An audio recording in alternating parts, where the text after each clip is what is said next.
Hi, everybody. I'm Sylvan Oswald, and I'm an assistant professor of theater here at UCLA. And I'm excited to welcome you to our panel of Depathologizing Queer Identities. So today we're going to hear first from Kevin Stockbridge, who's a fourth-year PhD student in education from Chapman University. Then we're going to hear from Kristen Cardone, who's a first-year PhD student in English at UCLA. And then finally, we'll hear from Omar Gonzalez, who's a fourth-year PhD student in Chicano Studies, also here at UCLA. So let's start right away with Kevin.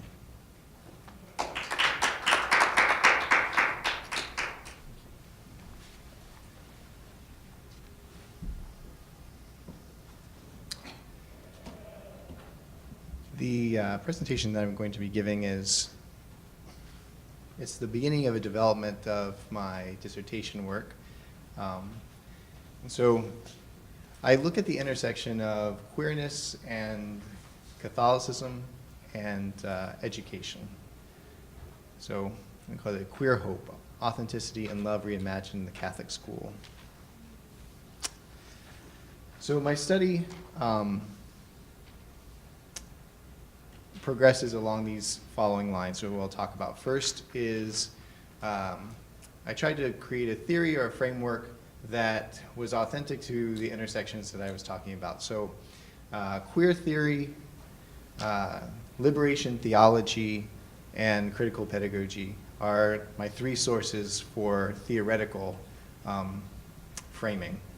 And I have kind of done a bricolage assemblage of these, and I'll kind of talk about three main pieces, three main important insights that come when we draw the three of them together. And then I'll talk about the official teachings of the Catholic Church, the Catholic story, some autoethnographic data, or the storied Catholic, looking at love and authenticity as they're revealed when we look at these teachings through the story of the queer, and we'll talk about queer spaces in Catholic schools and what that means for hope.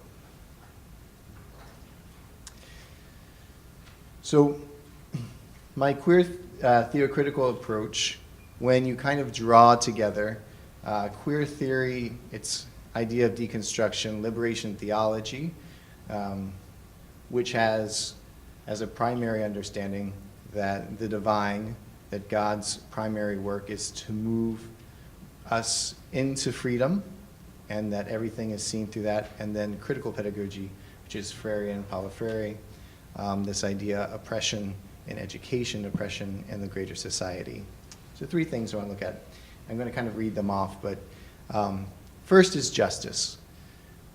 Justice, in this case, is the dynamic process of an attainment of human authenticity, according to this. So if we're going to define it, it's justice through the liberation of oppressed members of society, and therefore its opposite, if we're talking in binary terms, which I shouldn't. Injustice is the limiting of human diversity and dynamism for the purpose of conformity to an anthropological vision unintended by the Creator. My frame looks at social construction or sociology as by saying that, sorry, I should say epistemology. My epistemology is that liberatory human knowledge from a queer perspective is that which is developed in solidarity with the oppressed and that reveals technologies of oppression and hope in the social context. So true knowledge reveals what's hidden. And finally, social theory. What is society? Society is defined as a community of human persons intended by the divine, that's the theological additive, for the free expression of the self, which is constructed by human discourses. And most importantly, that last piece, social constructs can be dismantled for the benefit of all when it is critiqued from the vantage of the oppressed. So taking these ideas of what it means to know, what it means to be society, and what it means to do justice, I looked at the Catholic school. My own history, a little piece here. I'm a former Catholic priest, Catholic school teacher.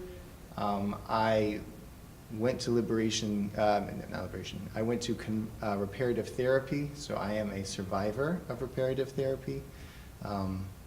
So all these three things kind of come together in my work. So the Catholic stories. What does Catholicism talk about sexuality and gender? First, man and woman. There are two genders within Catholic theology.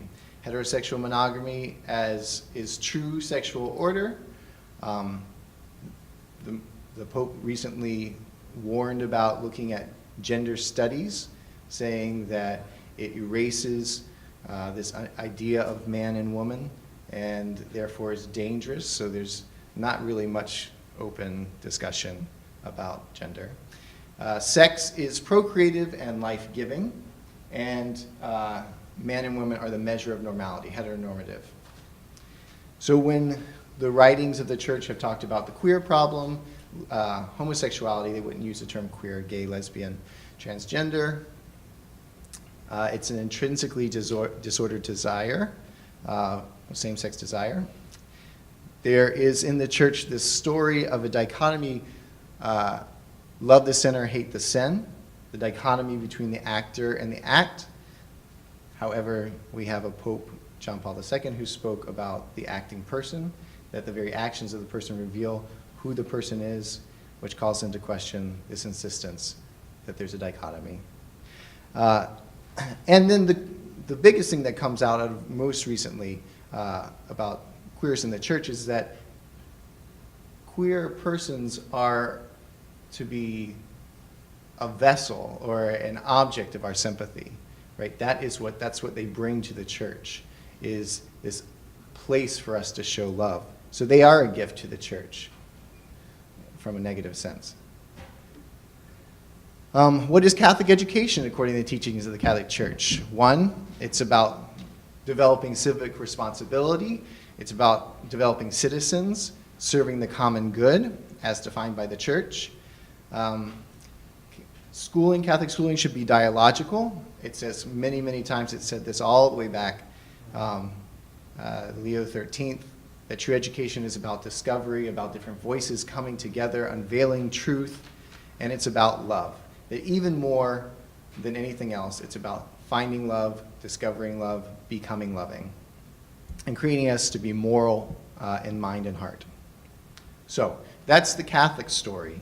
And it would be really easy if the experience of life met with what the Catholic story said it should be. But it doesn't. So I remembered, so you're going to get a little bit of storytelling right now. So I remembered when I was in 6th grade, very clearly when the sister was teaching us, told us, God made Adam and Eve, not Adam and Steve, and then had us repeat it, several times. And I didn't know what was going on. I didn't understand, because I wasn't in touch with my own sexuality, but I did know one thing, that she was talking about me, and that when she taught us later that God loved all that he created, well, if God didn't make Adam and Steve, and that was me, then God must have not made me, and then God didn't love me. The story. So when I went into high school, so I asserted that I was going to be good, despite the fact that God didn't make me and love me. And so I went into high school, and my English teacher was, my senior English teacher was asked to leave halfway through the year. Amazing, amazing, amazing man. I recently got in touch with him and told him what I'm doing as far as my research, and he said the trauma of the way that the church dealt with him and asking him to leave, he's not even ready to talk about it, and that's like 10, 12 years later, right? So I realized right away that if I'm going to survive in the church, which I was learning to love, this was my home, right, then I have to remain hidden.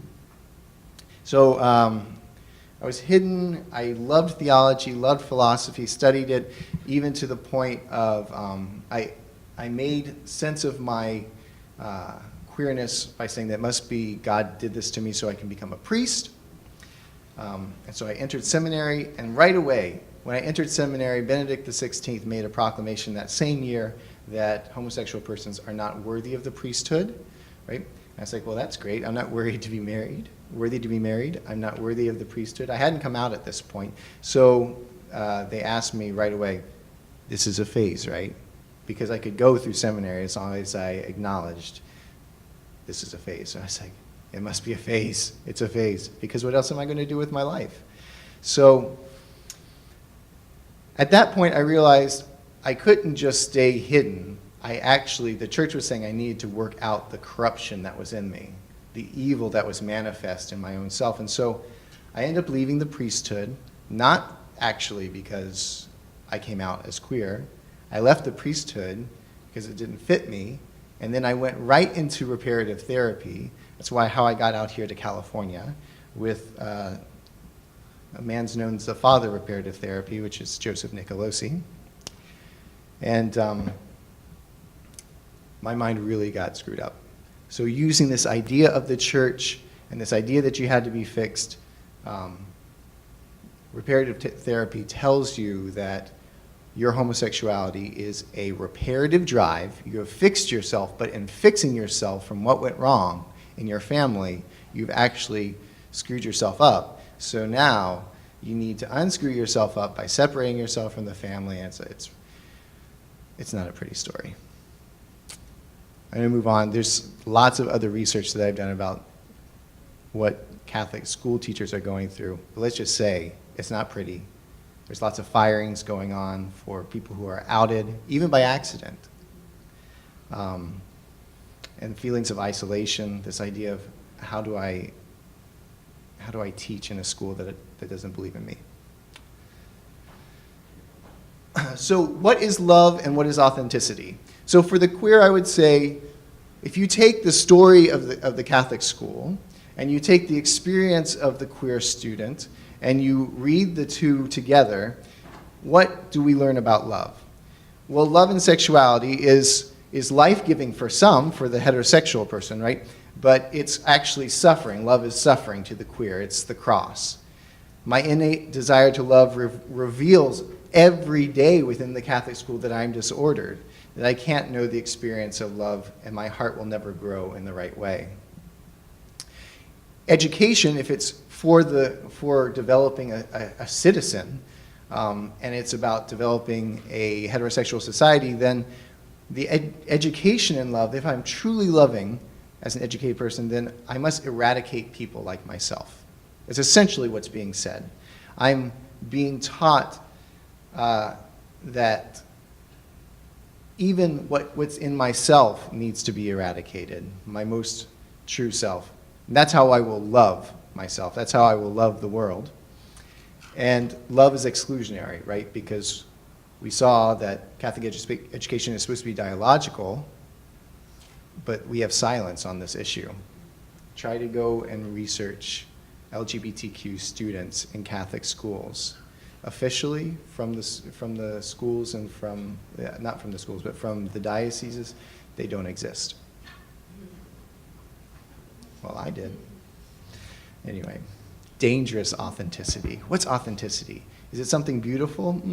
In sexuality, for the queer student, for the queer person, despite declarations on beauty of the human diversity, to fall outside of gender norms and sexual norms is to be evil, right? Authenticity for the queer is dangerous for the very soul. To be who I am is to endanger my soul, right? In fact, to be who I am as a teacher is to be a danger to students, right? Because they might learn to be like me if I come out as queer.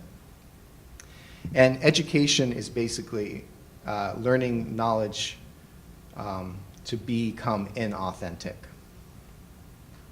Now we have a minute. So I just want to tell you real quickly, it's not all gloom and doom. In the school that I taught at, Catholic school in the local area, they actually built a gay-straight alliance. And we did that collectively, first by using the Freudian model of consciousness raising. We kind of raise consciousness. Who am I in society? Where am I as far as power relations?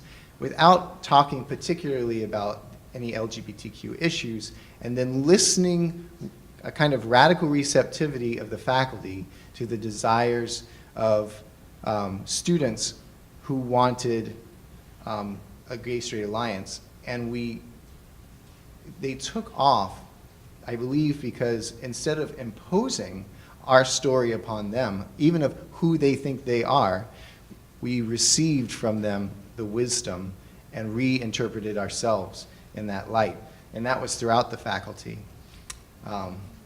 What's very interesting is that the first meeting was gender nonconforming, gay and queer identified students. And then the next meeting, there was a large group of Muslim students who knocked on the door, literally knocked on the door and said, "Can we come in because we identify with you, because we are oppressed too." And these two groups that nobody thought would come together found a home. And that's what queer hope is. This is what I'm doing in my dissertation, and I'll talk about it later if you want. I'm using Jesuit prayer to queer the school. But this is queer hope. It's a belief that the narratives and the binaries that are constructed can be deconstructed. That there is an end goal, there's a telos that we're going to, and it's open to whatever authenticity happens to be. It means going beyond simple oppositional thinking. What I'm not saying is that the church is bad and wrong, and the queer teacher and the queer students are good and right. Really, we want to queer the whole community. Where can we inform each other? Where can we develop a whole new tomorrow and a whole new self and identity and spirituality from this? And that's, I think, a queer hope. And hope is a liberation of love from limiting boundaries of heteronormative, I shouldn't even be able to say the word, normality. Thank you very much.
Okay. All right, so my paper is titled "A Peculiar People, Rewriting Mormon Theology on the Queer Body." I want to preface this paper by saying there's been a new news break, I guess, last week that's relevant to my paper, but I haven't been able to incorporate it because it's been a very emotional week.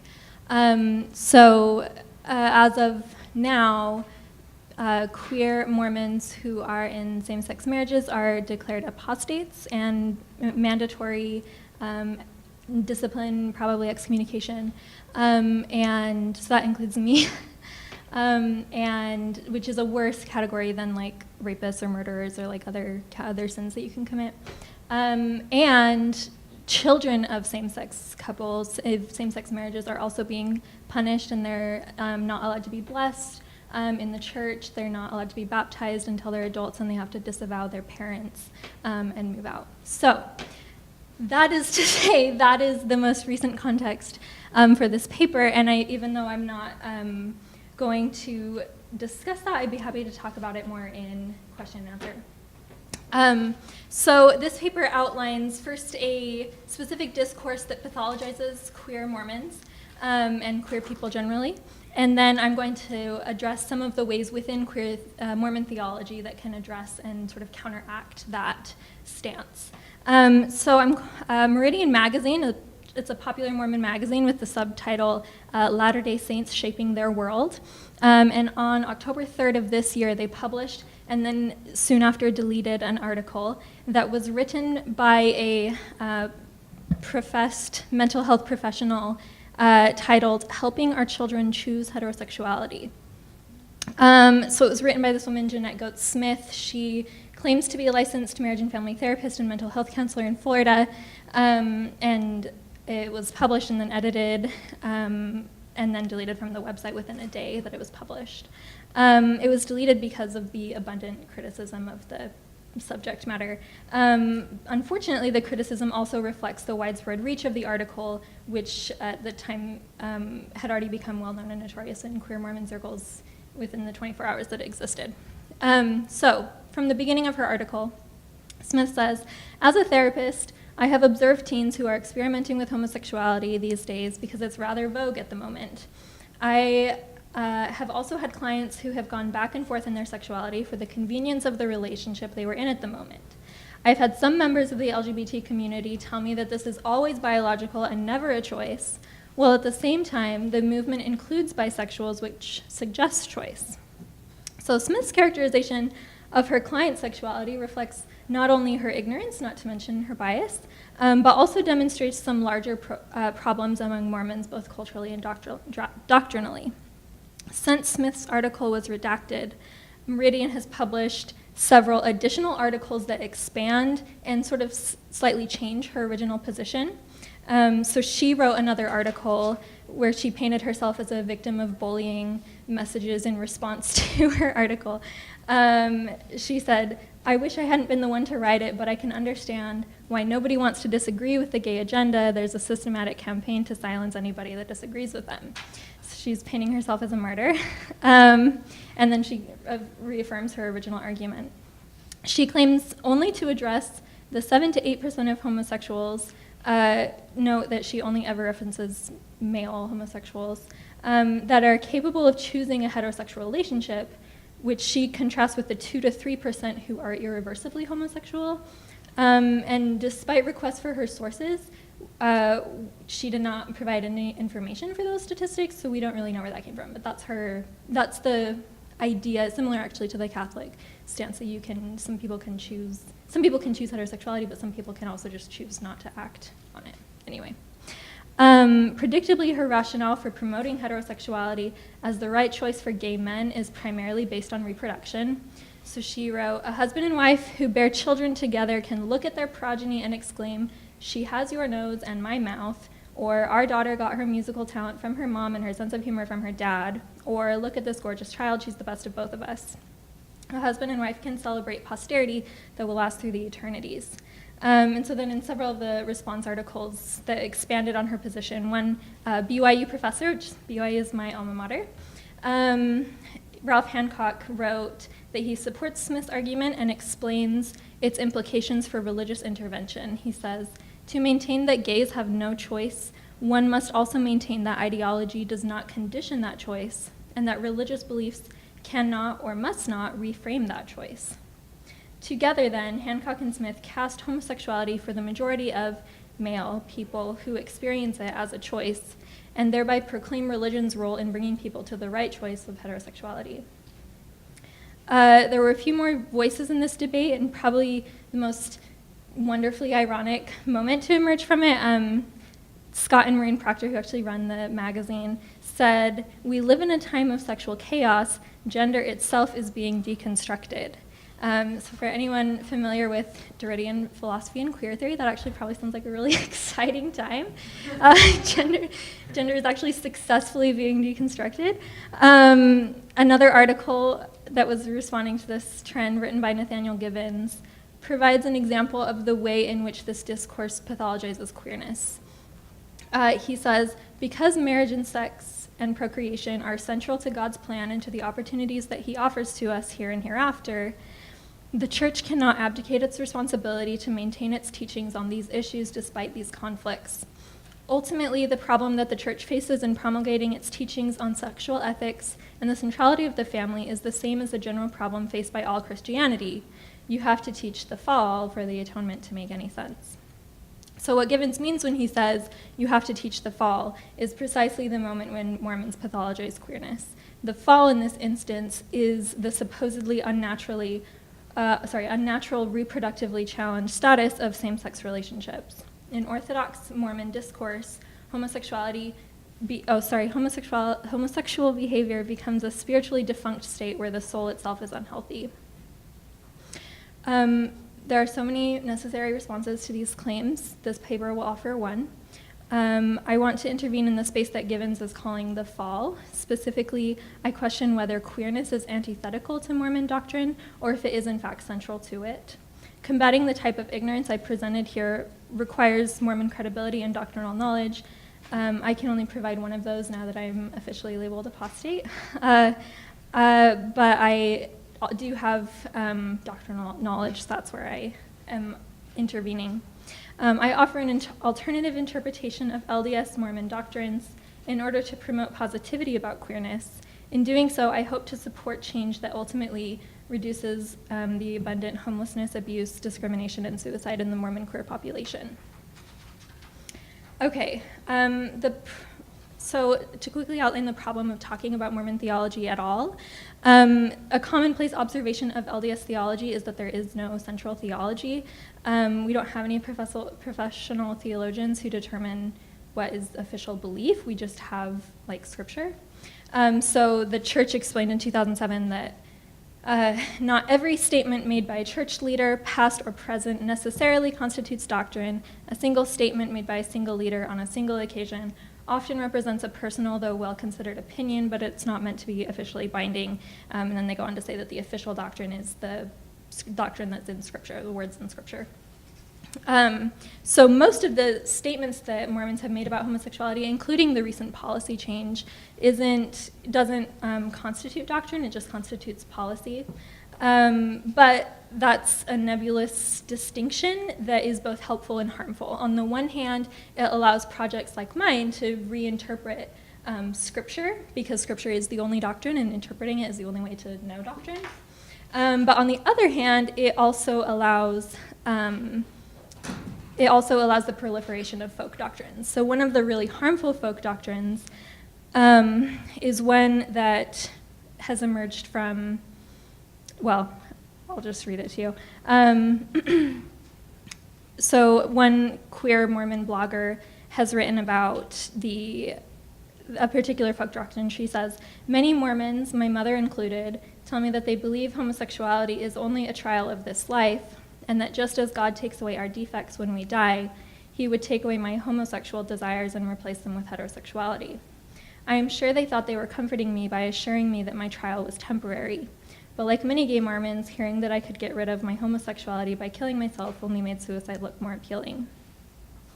This folk doctrine and the danger it causes are ultimately the result of typical interpretations of Mormon doctrine, such as the aforementioned writings of Smith, Hancock, and Givens, and the Proctors. And yet, queerness in Mormon doctrine and Mormon scripture is abundant and important. Perhaps when we affirm our own theological queerness, we will find a space to affirm queer bodies and relationships. So to find a queer theology, I'm just going to propose 3 different possibilities for it within queer Mormon theology.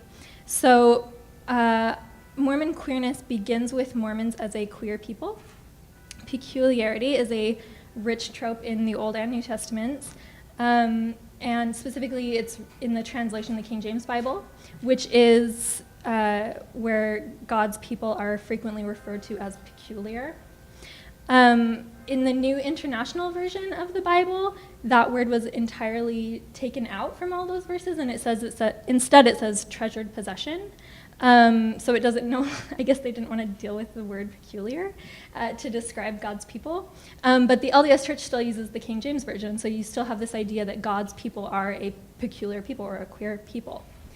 And Mormons have really resonated with that. Mormons want to be different.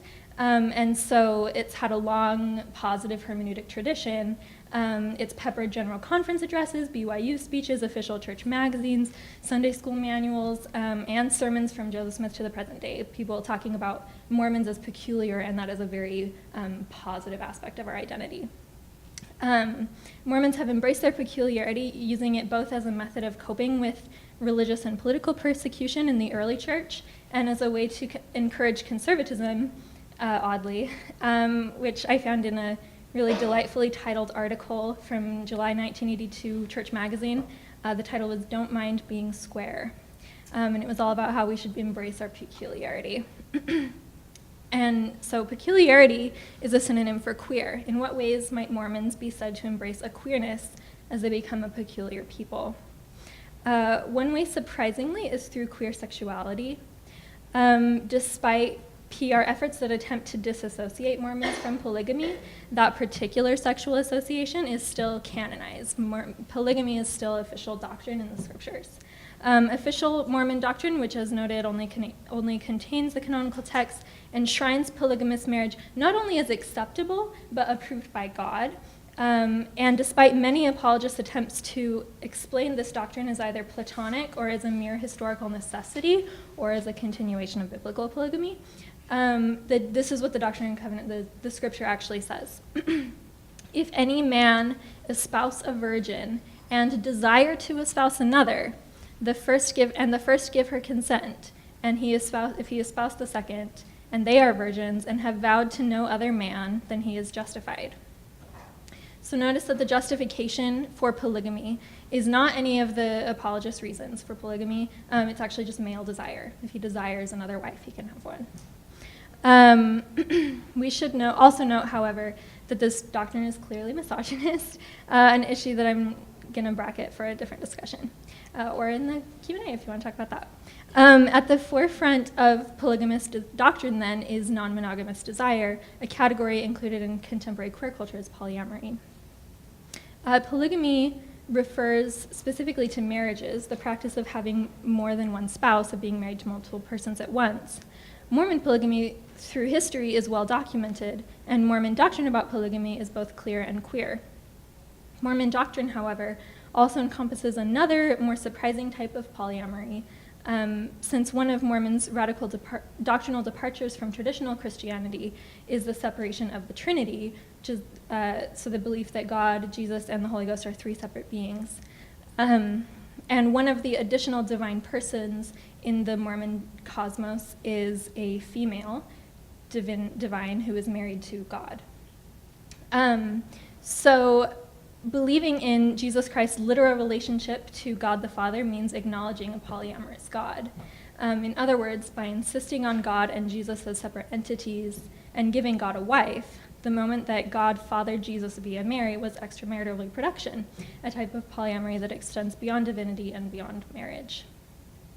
Okay, so in conclusion, in this paper I've noted only a few of the places that queerness is already embedded into Mormon doctrine and by extension Mormon culture.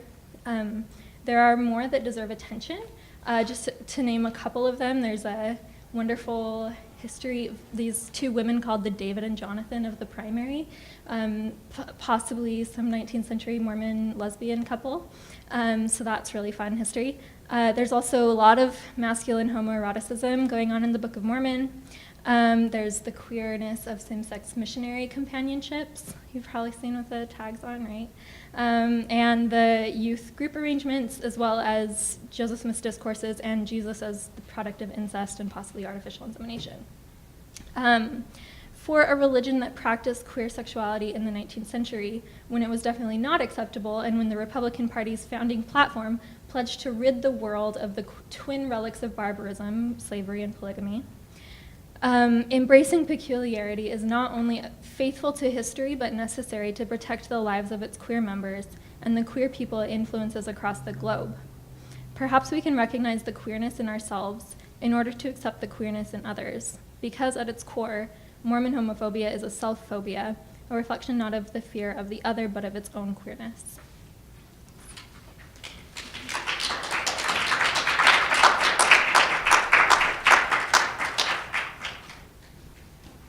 And we'll hear now from Omar Gonzalez. He's going to take a second and do a little setup. And after that, we'll do a Q&A.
put a lot of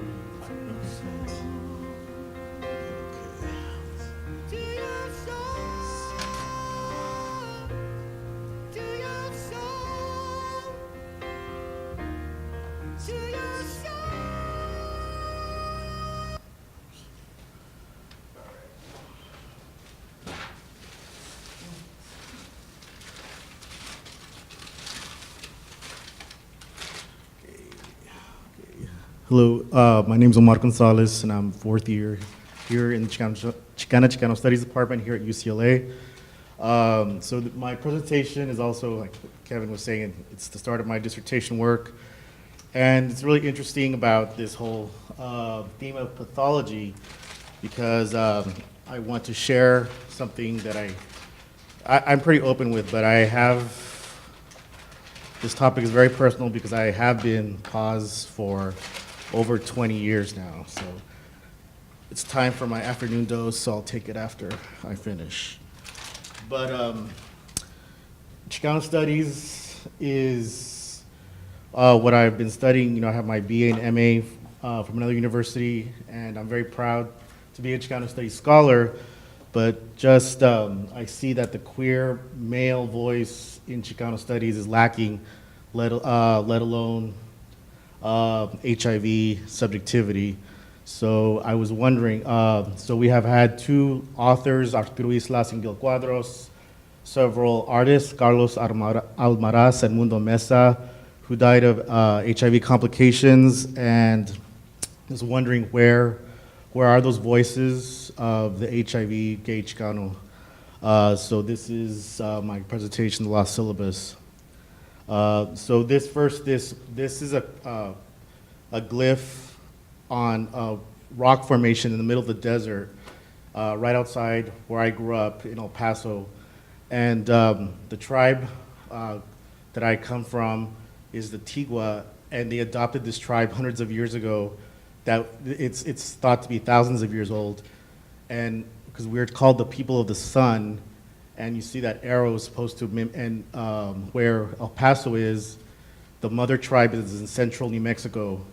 So the legend is that once the last Tigua of El Paso, the El Paso tribe, is alone, he or she will follow the Rio Grande up north towards central New Mexico to find his or her way home. And home, you see, is because the Pueblo have a collection of villages, and that's representing home there. So, okay, so I am constructing a new theory to look at the experiences of gay Chicano men living with HIV and AIDS, and it's homoerotics. It's a theoretical lens, decolonial practice to map the collective journey home for gay Chicano men living with HIV and AIDS. And I italicize erotics because as somebody living with HIV, who's technically living with an AIDS diagnosis, I'm not supposed to desire anymore. My desire is criminal. And if there's even an app now to prove that you disclose your HIV status when you hook up. Okay, so, and we know that if you read, I mean, I don't read in the mainstream news, but in Pause magazine online, they show all the cases of recent cases of men, usually men of color, but not all the time, being sent for 30 years in jail for not disclosing their HIV status. I think the latest one was in Missouri. Missouri's going crazy. So my tenets of my theory are founded on Chicanismo,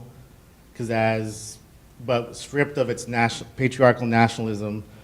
But I am committed to one of the other tenets of Chicanismo, which is bringing the research back to the community, because it's not good enough that I just talk about myself and how this is going to help me, but I need to connect this to this generation of young people, of young Chicanos and older Chicanos who are grappling with this disease or don't even know anything about it, because I've done some research in my classes. Usually I teach freshman and sophomore classes, and just basic information about HIV. 18 and 19-year-old both men and women know nothing about HIV. I mean, they don't even know what HIV stands for, the methods of transmission, the fluids that transmit. It's really, really scary that, you know, our young people, and now that the mainstream LGBT movement, its gaze has moved away from HIV, and now it's hitting communities of color, Black and Latino especially, and not just gay and bisexual men, but also women. So I'm very afraid that we're gonna have another wave of deaths because these aren't the communities that are on PrEP, the pill that's like a prophylaxis for HIV. It's mostly middle-class gay men that can afford that, not working-class people of color.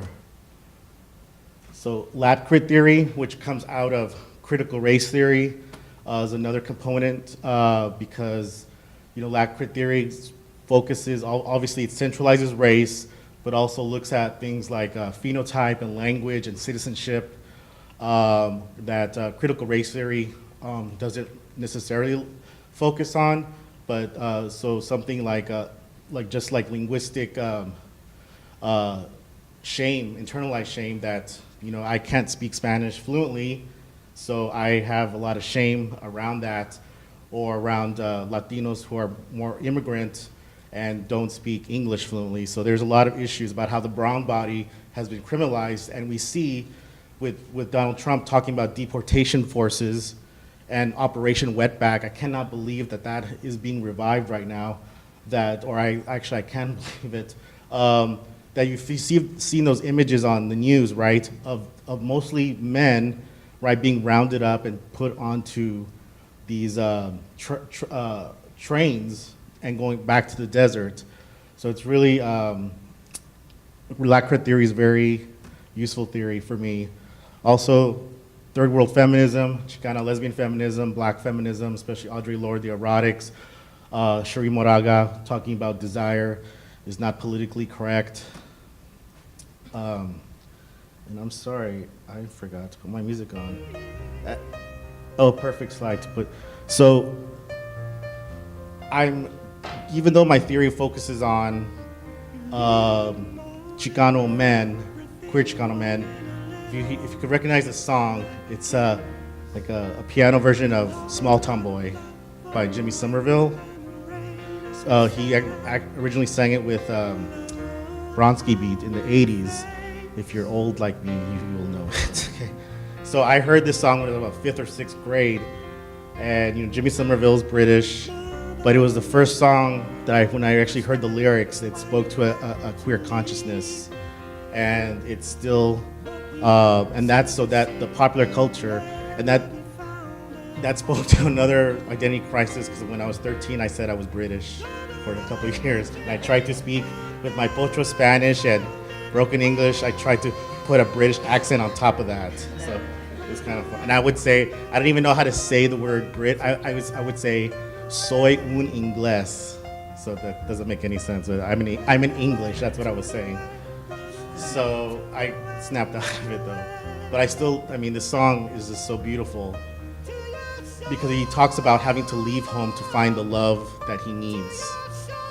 So queer crit theory is also comes out of critical race theory, and one of the main scholars, Misunori Misawa, has this great line in one of his articles talking about that queer theory does not speak to him because he's a person of color, but queer crit theory does recognize that intersection of race and his queerness. So again, this is, and also I'm using queer indigenous studies, Quoli Driscoll, Scott Morganson, because as growing up, I did not know I was indigenous. I thought we just happened to live on a reservation just for fun. And it wasn't until my 30s that I found out this part of my identity. And I think that for a lot of, you know, there's still a lot of, like Arturo Islas's first book, The Rain God, really speaks to this erasing of indigenous identity within Chicanas and Chicanos, because we want to be, you know, direct line from Cortez or something. And also using queer of color critique, like,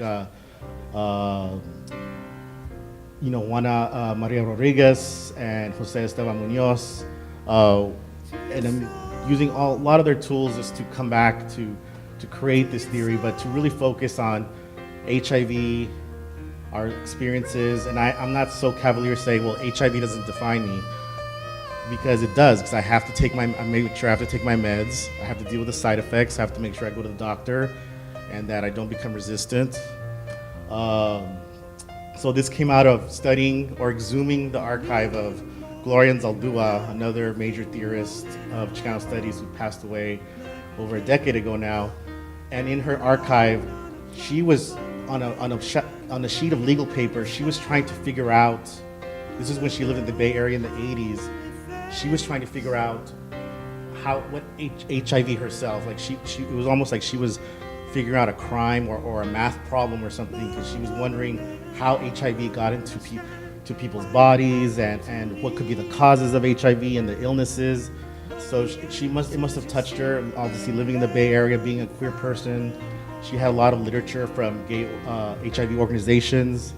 So that's where this inspired me to connect this work with her work. And also, so I'm using, for my dissertation, I'm using this theory to look at the work of John Recchi, who wrote the first queer Chicano novel.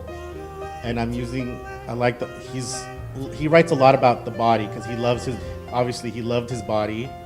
And he was a hustler. In this, his first novel, City of Night, talks about him being a hustler in the 50s and 60s. So I like the fact that I'm writing about his corpus on his corpus. So the first is a collection of essays, Beneath the Skin, and this links back to Chicanismo because his first writings were for The Nation, and the editor at the time was Carrie McWilliams, who's considered the godfather of Chicano studies, because Carrie McWilliams, Irish American, wrote North from Mexico, one of the first Chicano history text in the 50s. So Carrie McWilliams encouraged Recchi to write about his experiences of being Chicano in the 30s, 40s, and 50s in El Paso. And then, a collection of other essays. Here's City of Night, which just published in '63. And then Coming of the Night, published in the 90s. And this is his novel talking about how HIV migrated from the East Coast to the West Coast. It's imaginary, but it's a very compelling story. So looking at the work of John Recchi, let me see, one more look at him. Okay,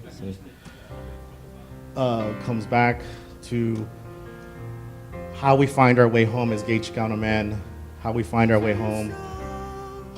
For me, this is a cemetery at the Mission where I grew up, and it's very simple. There's not even headstones, there's markers. So my plot is somewhere back there.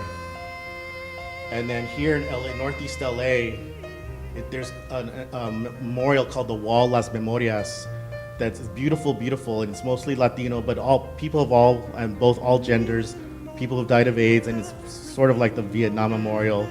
So hopefully this will be my other home that I map. Thank you.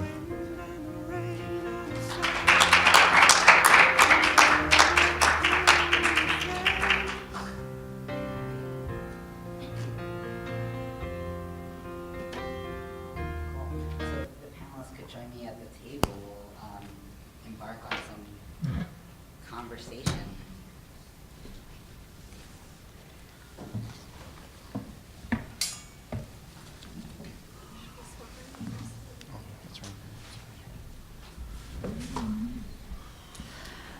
So I just want to say thanks to the three of you for your excellent work. I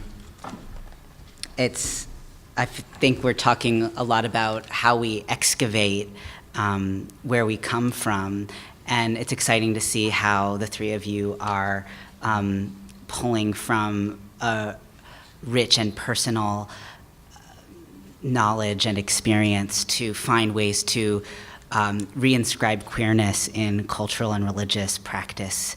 It's really important work to be doing. And I think it's all of our jobs to be doing that, to hold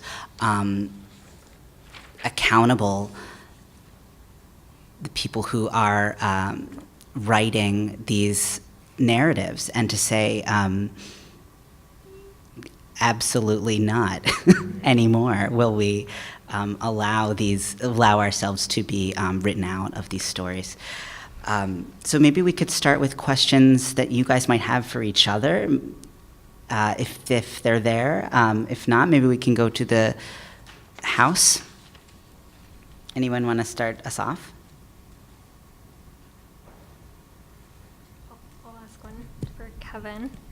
I was wondering, this is just because I have heard a lot about people who like Pope Francis and like see Pope Francis as really progressive. What is do you see him as helpful in terms of like queer trans Catholics, or not so much? I know you talked about the gender stance, but I thought you could say some more.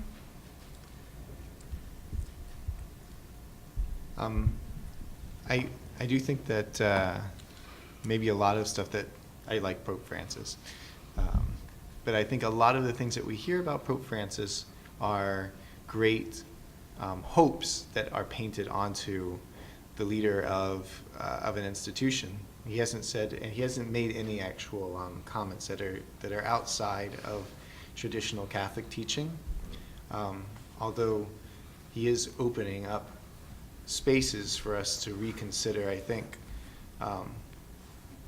because he comes from Central America, right, and his understanding of solidarity with the poor, solidarity with the oppressed, which is quite different from the poor and oppressed are those who are the receptacles of our goodness, and therefore they serve us so that we can be better persons through them. This idea of standing in solidarity is something that has existed before, but we lost for a long time, and I think that he brings that to the table, and so there's a lot of hope with that. Okay. Anything else from our table? It's also okay to open it up. Should we open it up? Does anyone have anything they want to talk about? Yeah. I have a question for Kevin. So I'm assuming that you can come into a space like this, queer graduate student conference, and feel pretty welcome and embraced with the people who are here talking about your work specifically.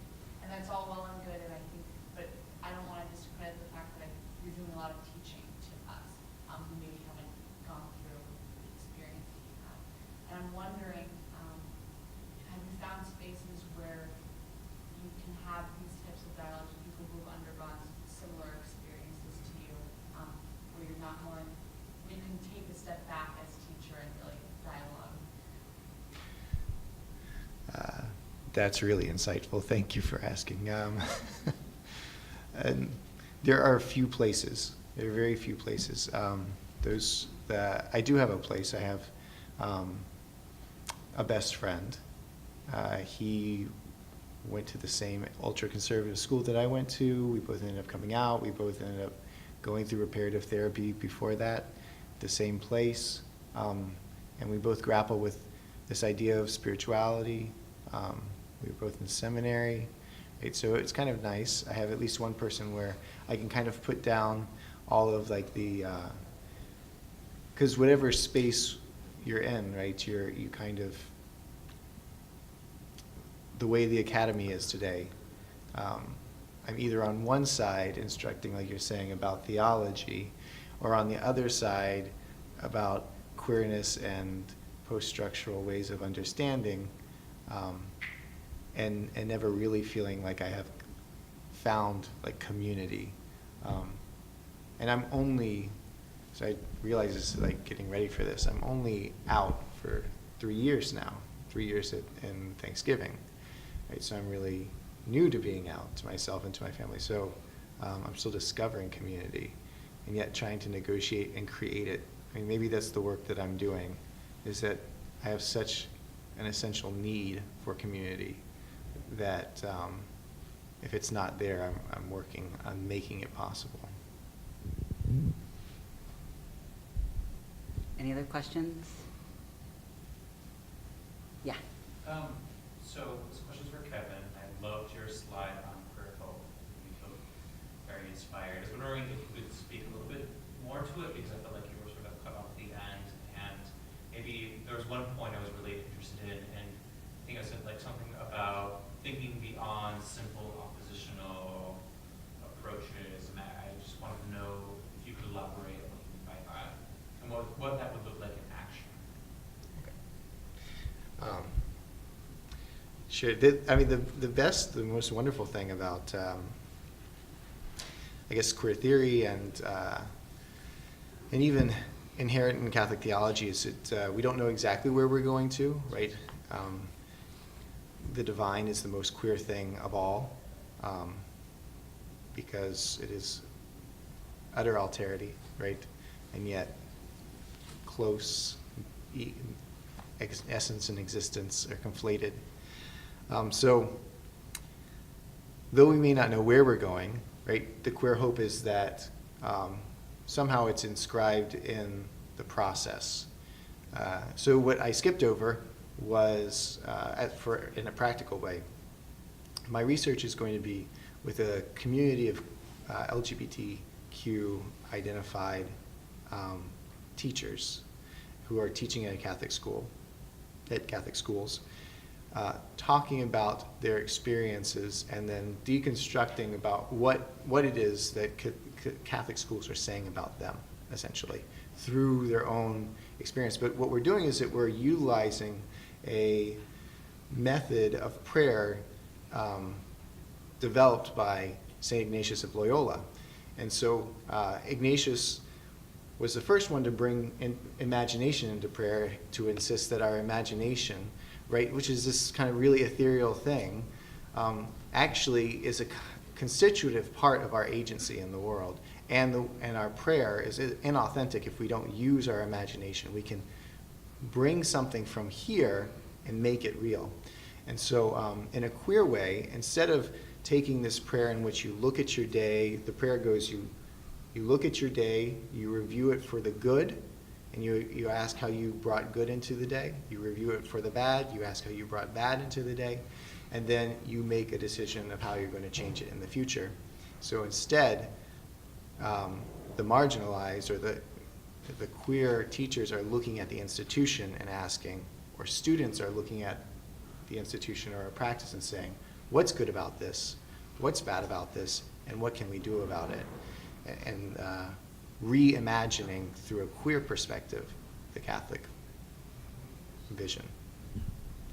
That's great. I have a question for Kristen. I'm wondering how, I'm very inspired to hear all your kind of metaphoric image of home and this question of creating almost a queer ministry on the side to find a way to heal and spiritually nourish people in your community.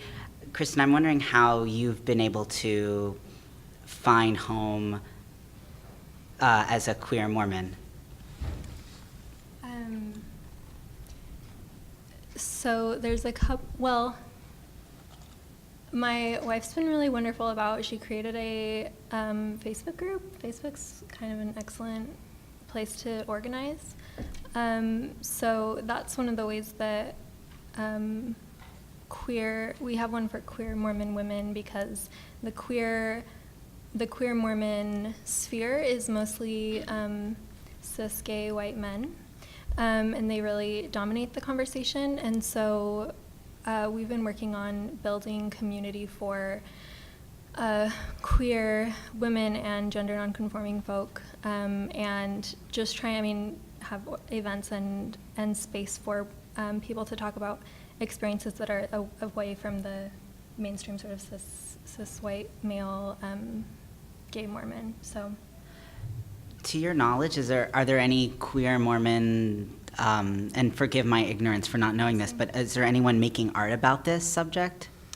There's a new journal that's for like literary, like poetry and so forth, and art, I think, and that's brand new this year, and that's the only one I know of. Great. And Omar, maybe you could talk a little bit more about other ways that that Chicano, Chicana subjectivity having to do with HIV is existent and visible in the culture. I know you're saying that it's not visible enough, but is John Recchi the only way that we can encounter that?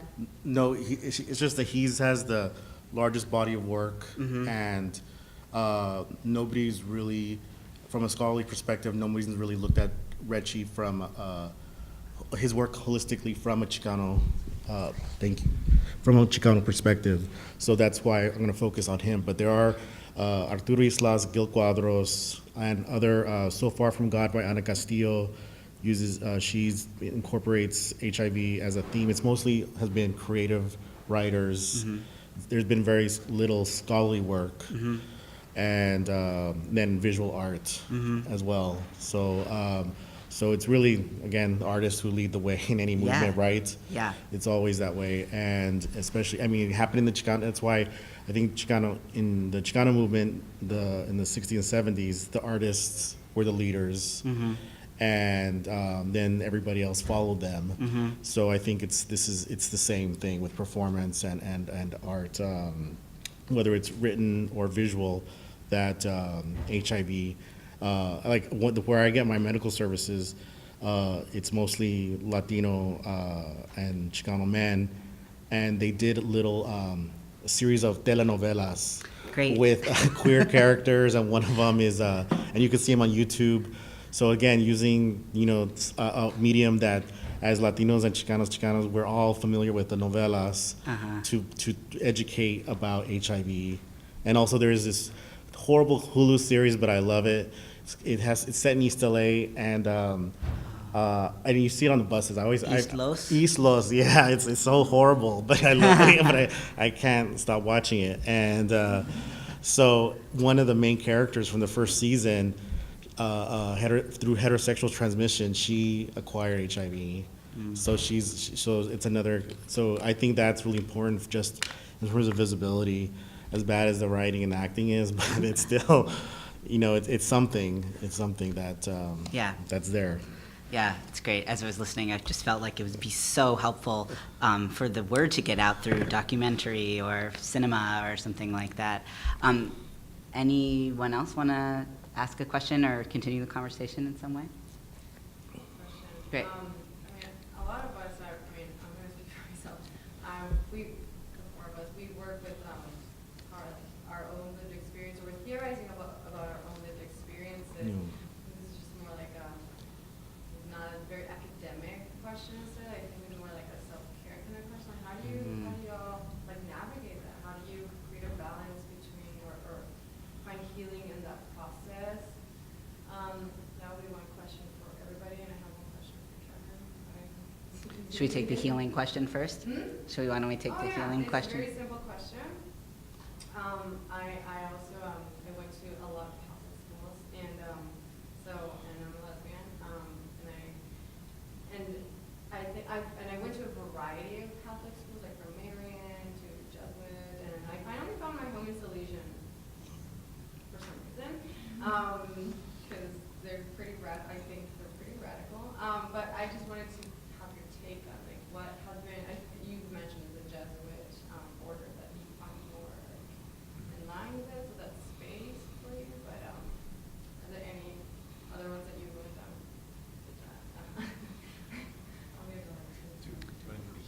Why don't you answer the question and speak to healing, and then we can hear on healing from the others. Sounds great. Yeah. I find a home in Jesuit spirituality just because it's my upbringing, but John Bosco and the Salesians, right, they're a wonderful group.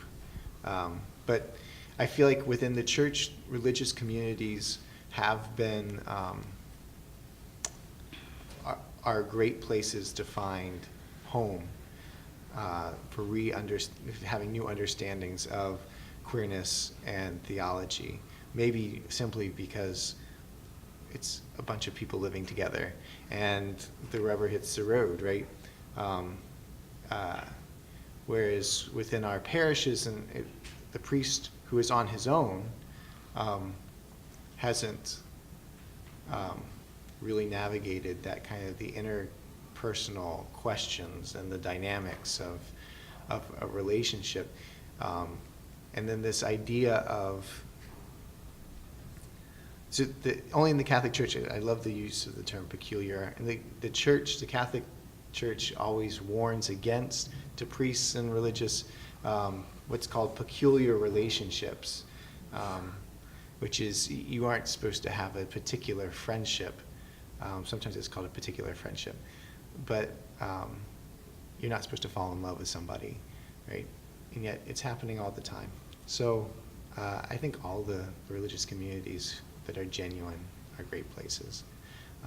To the healing question, I find it every day. I don't know that there's one particular way I find healing. I read stuff. I would just to be blunt. I read stuff. I cry. I figure out why I cried.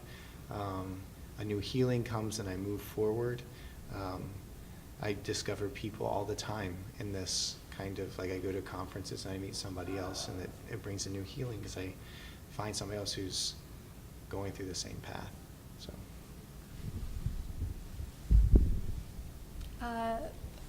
Healing, I go to counseling and have been for years. I think it's like, it's really wonderful to be able to study things that are and write about things that are very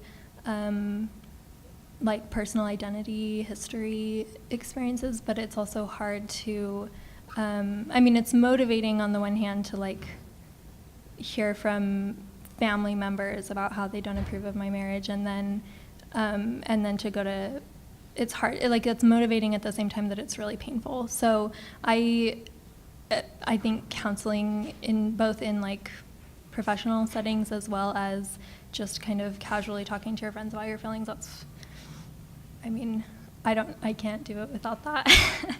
Yeah. For me, my anger is very healing, and it's not about anger about me. It's just anger about, the situation for who knows how many young, because Latino gay Latino men get tested, have the lowest rates of testing, and they only go seek services once they're already sick or are on their way to being ill. So, and I'm trying to grapple, and I think that is what is keeping me, because I never feel, I mean, you know me for 4 years now, I never go into a pity party about myself, ever. And when I'm around my queer familia, whether here or in Texas, that is what is healing to me, because I feed off their energy.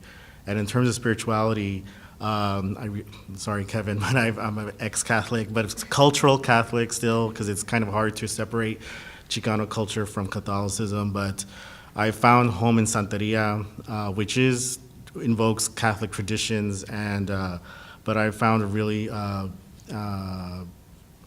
one step away from being a priest, from being a santero. So next year I'll be all in white, because I have to wear white for a year once you're a priest in Santeria. But I think in just different strategies to keep myself from just really imploding. But that's a really interesting question. I have to think more about that. We'll talk more later. Thanks. And maybe next year we can do a QGrad conference on healing and spiritual practice, Yeah. in addition to art or something. Like maybe art's a part of that, I don't know. Anything else anyone wants to bring up? Chat about? You guys? Okay. Well, thank you so much for your Thank you. work. Thank you all for being an audience with us, hearing with us.